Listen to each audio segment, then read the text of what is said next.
Everyone, let's take a look at our next section. It's 4.7, optimization. This is a pretty cool application. Let's check it out. Optimization will take advantage of finding the absolute max or absolute min on the interval from A to B. So if you remember the steps for finding the absolute max and min, we did that back at the end of 4.1. We're going to review that here because obviously the applications we're going to see are going to add on to that. So let's kind of remind ourselves exactly what the steps looked like for finding the absolute max and min on an interval from A to B. We'll take an easy function, f of x equals x squared plus 3x minus 5, with our interval being from -4 to 2. Okay, so just kind of remind ourselves how we go about it, right? First thing we got to do is find the critical numbers. So that means we need a derivative, no problem here, 2x plus 3. Once we have the derivative, we'll need to set it equal to 0 and solve. We'll also need to consider, is that derivative ever a D&E for any x values? So let's take a look, setting 2x plus 3 equal to 0 and solving here would give us x equals -3/2. So we've got a critical number there. In this case, the derivative D&E, 2x plus 3, that's, we're never going to divide by 0 or anything like that. So no x values for there. Okay, so we just have the one critical at -3/2. So what do we do with that? We take that critical, we plug it back into the original function because we want to know its y value. So when we plug -3/2 back into the original, I'll let you guys check my work here, but I got -29/4. Okay, all of that so far, that was step one of finding absolute maxes and mins. The first of 3 steps is the biggest one, right? We're finding the y values of any critical numbers because that would be a possibility for being the max or the min. Step number 2 is to find the y values at the endpoints of the interval. So we want to find f of -4 and we want to find f of 2. F of -4 for this function is -1. F of 2 is 5. And so those are other interesting y values and possibilities for the absolute max or absolute min. Okay, once we have this list, then it's just a matter of choosing and identifying, okay, which one is the biggest, which one is the smallest. And well, in this case, our absolute max would be 5. And our absolute min is the -29/4. Okay, with that in mind, remember these steps, and we will see them in a larger application. All right, let's get to it. We're just going to jump right in to an example, see what this is all about. When we say optimization, right, that name will tell you, like, what we're trying to optimize. We're trying to find either the maximum of something or we're trying to find the minimum of something, whatever optimizing might mean in the context of that situation. So here we go. Take a look at this example. A box with no lid has a square base and surface area 48 inches squared. What dimensions produce a box with maximum volume? All right, like this seems pretty practical, right? Like, maybe we're a company and we're trying to produce a box, maybe even Amazon or somebody might do this. They say, you know what, we know how much surface area we want to work with. That's like how much material we have, like cardboard or something, whatever materials we're using. What's the biggest box that we can make just out of that amount of material, right? And so in a way, it's like we're optimizing that amount of material to make the biggest box possible. Now notice we're trying to find an absolute max, but we're not given a function and we're not given an interval associated with that function. Well, that's the whole thing, right? We got to take this information, just this description here, And from that, create a function and figure out the interval that would be appropriate to investigate, and then to find the absolute maximum on that interval. Okay, let me jump over to my paper here. And there it is. Again, a box with no lid, has a square base and surface area 48 inches squared. What dimensions produce a box with maximum volume? How should we begin? Let's make a drawing. I'm going to draw a three-dimensional box. Maybe that's the front of it, and then back of the box is doing this, and the edges. Okay, so here's the front of the box, right?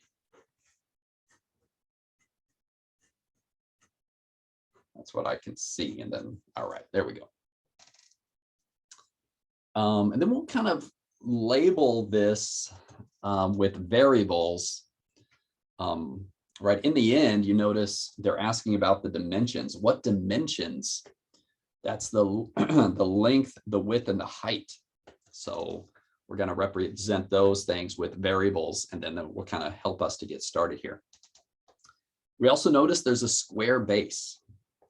So that's going to influence, right, our labeling here. All right, so let's say, let's start with that base, right? We know that base is a square. So I could label the length and width as X and X.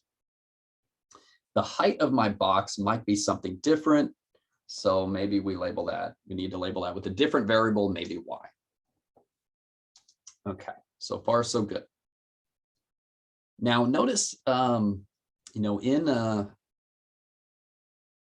the description, they mentioned two different things, right? They mentioned volume. We're trying to find the maximum volume. They also mentioned surface area. We actually know exactly how much surface area we have to work with. We're going to create equations for both volume and surface area. Let's start with volume.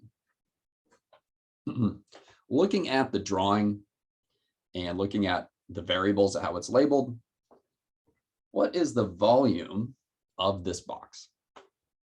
Well, volume in this case is simply length times width times height. X times Y. Volume is X squared Y.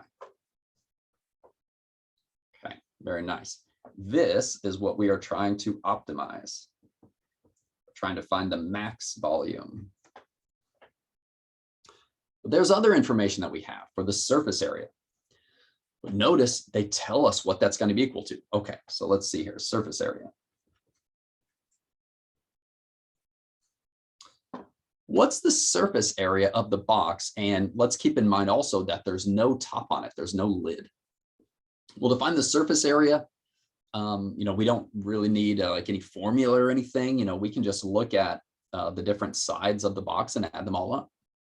So the box has a base. The area of that base is X squared. And the box has four sides. It turns out that each side, the area is X times Y, and that would be true for all four of them all the way around. So we'll go plus 4XY. And we know this is going to be equal to 48. Okay. We're going to call this other equation, where we know what it's equal to, this is our constraint. We're limited, right? Maximize the volume. Well, okay, like, can I use as much material as possible, right? Then I can make as big as box as I need to. Well, no, you're constrained by, the surface area, 48 inches squared. Okay, so far so good. The volume is going to eventually act as our function. We'll take derivatives of it and so on. But we notice at this point that it has two variables, X and Y, and we don't like that. We want it just in terms of one variable. It's going to end up being X here. How do we write the volume just in terms of one variable. What we do is we take advantage of our constraint. So we're going to solve this for y. We know what y equals, then we can take that and plug it in to our volume. Okay, let's see. X squared plus 4xy equals 48. I'll subtract the x squared, right? I'll divide by 4x. And we got it. This I can plug in. Try and get rid of those shadows. Maybe that's a little bit better. Okay, I think so. This seems like the focus isn't quite as good now. A little bit less light. Try and get, all right. This I can plug into the y here. So we have volume equals x squared times 48 minus x squared over 4x. Now it's looking really good. We have our volume just in terms of one variable, x. Now in a minute, right, we're going to do our absolute max and min steps. We'll need to take a derivative of this. So I'm going to go ahead and simplify as much as possible just to make my derivative as easy on myself as I can. So I notice dividing by 4x, I can divide both of those terms by 4x separately. So 48 over 4x becomes 12 over x. And x squared over 4x becomes x over 4. And then if I distribute the x squared, that would give me 12x minus, and let me call that second term 1/4 x cubed. Now I'm really set up for a nice derivative.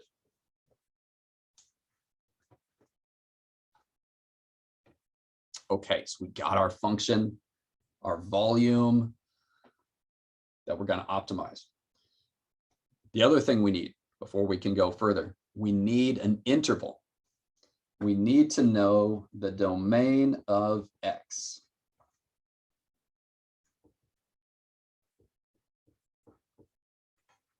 In the context of this problem. Well, there's a couple ways we could think about that. Right, we need to know, like, what is the smallest possible value of x? And what is the biggest possible value of x?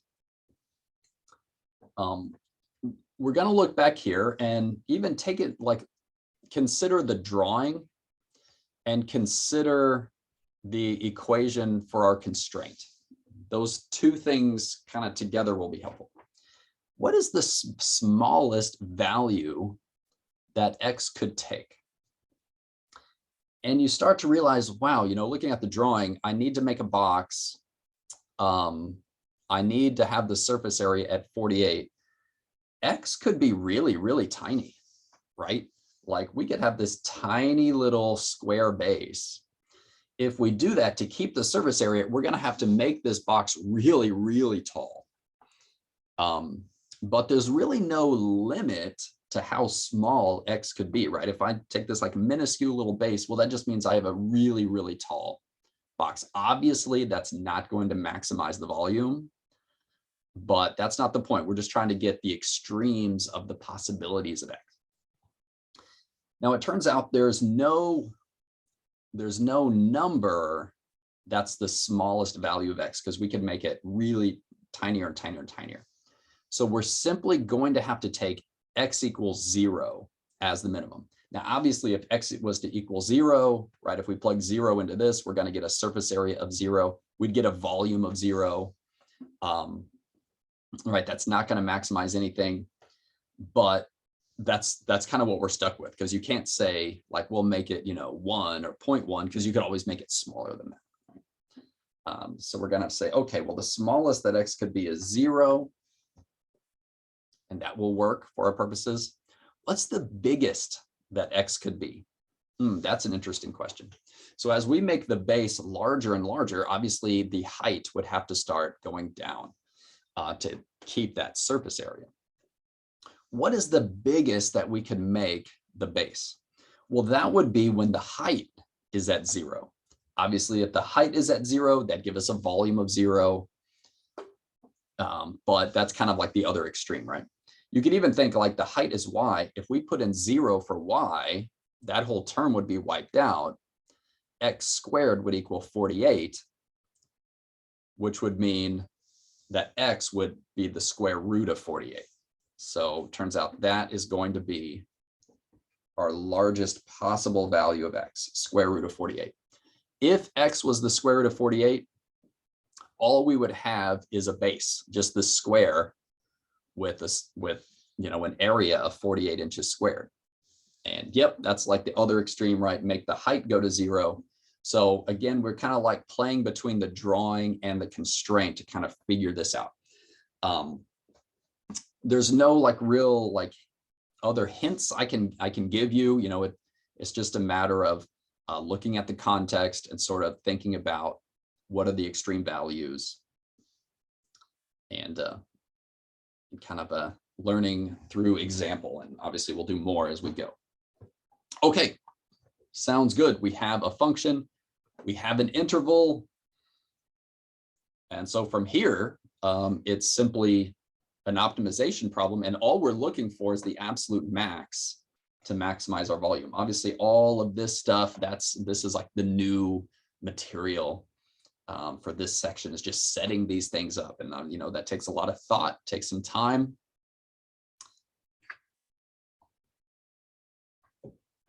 And that's the nature of it. Okay, let's go for it.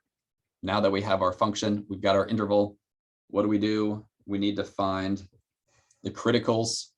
So we'll take a derivative. Looks good. 12 minus 3/4 x squared. All right. Let me grab a new piece of paper.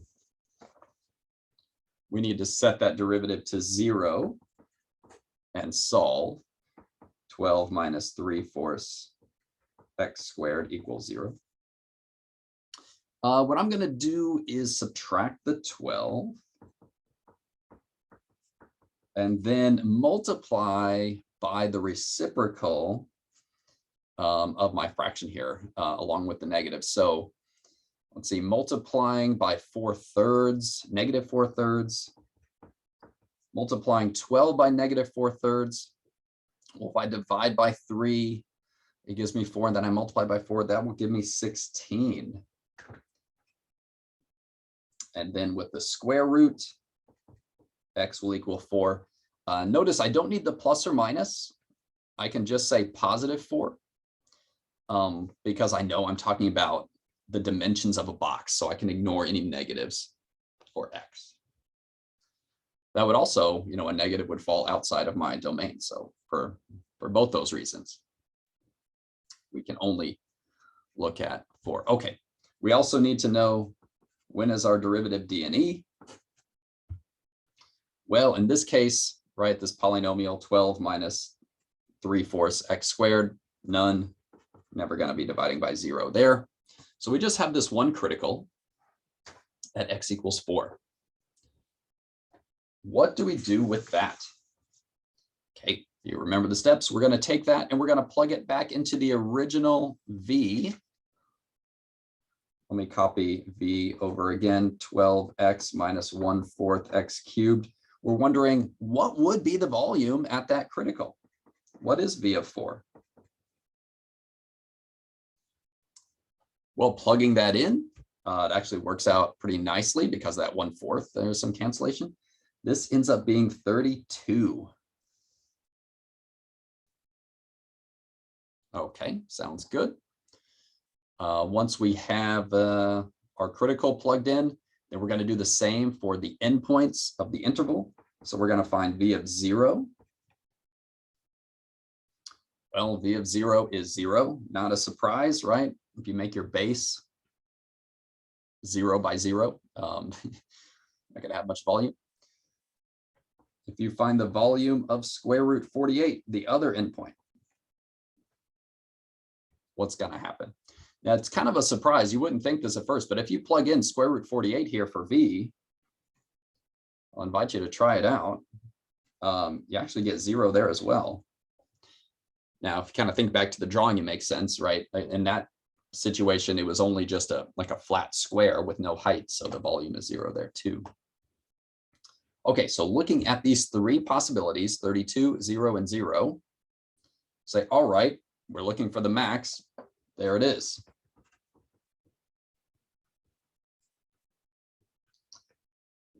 The maximum volume is 32 inches cubed, which happened with an X value of 4. All right, so at this point, we want to, like, we're kind of like done with the test, but we want to make sure we answer the question that was asked. So I'm going to go back to the beginning. What exactly were they asking us? What dimensions produce a box with maximum volume? They didn't actually ask for the volume. They asked what dimensions produce it. So that's the X and the Y, length, width, and height. We know the X value, the absolute max, happened at X equals 4. So our base has dimensions of 4 inches by 4 inches. But we still need to know the height, Y. Well, what is Y going to equal when X equals 4? Luckily, we go back. We found that back here. We know what Y equals in terms of X, the 48 minus X squared over 4X. So plugging 4 in here, we end up with Y equals 2. 48 minus 4 squared, all over 4 times 4. So there we have it. We know the dimensions of the box. 4 inches by 4 inches by 2 inches, length times width times height. That will do it. That will give us surface area of 48 inches squared and that maximum volume of 32 inches cubed. Okay, couple things to sort of reflect on. When you're doing these problems, you might be, thinking like, hey, when we did the critical, we came out with X equals 4. That was the only critical number. I mean, wouldn't that have to lead to the answer? Like, were these other steps really necessary? Once we know that X equals 4, can't we just go straight to it, like figure out the Y and then boom? No, absolutely not. These other steps were essential. Why? These other steps, plugging in the 4 and then plugging the endpoints of the interval, that confirmed that 4 really did produce the maximum. We had to compare these 3 Y values to know that the X equals 4 gave the biggest volume. We did not know that otherwise. So figuring out the interval and then testing the endpoints of the interval, that's just part of finding an absolute max or absolute min. That said, there is even another way to confirm that 4 would produce the maximum without plugging those in. Now, we still need to know what the interval is. We'd still have to figure out that the interval was from 0 to square root 48 earlier. But there is another way to show that it's a max with the second derivative test. I would argue here, this is the easier way to go. Like, if we have to know the interval anyway, we might as well just plug those numbers in and then compare the 3. Like, this is the faster approach, but just kind of like link other ideas that we've learned up until now. What if we use the second derivative test? The second derivative test looks at, the second derivative of V. So we knew that V prime is like bonus. V prime was 12 minus 3 over 4 X squared, okay? And we know that V prime of 4 would equal 0 because that's what we solved, right? V double prime is what? Multiplying by 2, negative 3 over 2x. What happens when we plug 4 into V double prime? And what we're thinking is, do we get a positive answer or a negative answer? When we plug that in, 4, we'd get -6. That is a negative value. That tells us that our volume is concave down at 4. And since we also know V prime 4 equals 0, it means we're at that maximum. And we've got the absolute max. We would know it's not even just a local max. We would know this is an absolute max because this is the only critical number that we found earlier. So if it's the only critical, well, that's the only time our derivative equals 0 or is D&E. That's the only time that, you know, increasing to decreasing changes, and we know it's a concave down. So boom, it's a max. Now, kind of in the end, this is another way to show that you've got the max. You still need to know the interval because, you know, like we got to know that this is the only critical on an interval. So that said, this is probably going to be the faster approach, just plugging in those endpoints. But, you know, again, just kind of connect all the ideas. You know, maybe you like second derivative tests. It's kind of a fun test, right? Test your understanding of concavity, that sort of thing. Anyway, in the end, here's our answer: 4 inches by 4 inches by 2 inches. Let's stop this video here. We got a little bit more. We got more examples, more to talk about in the next one.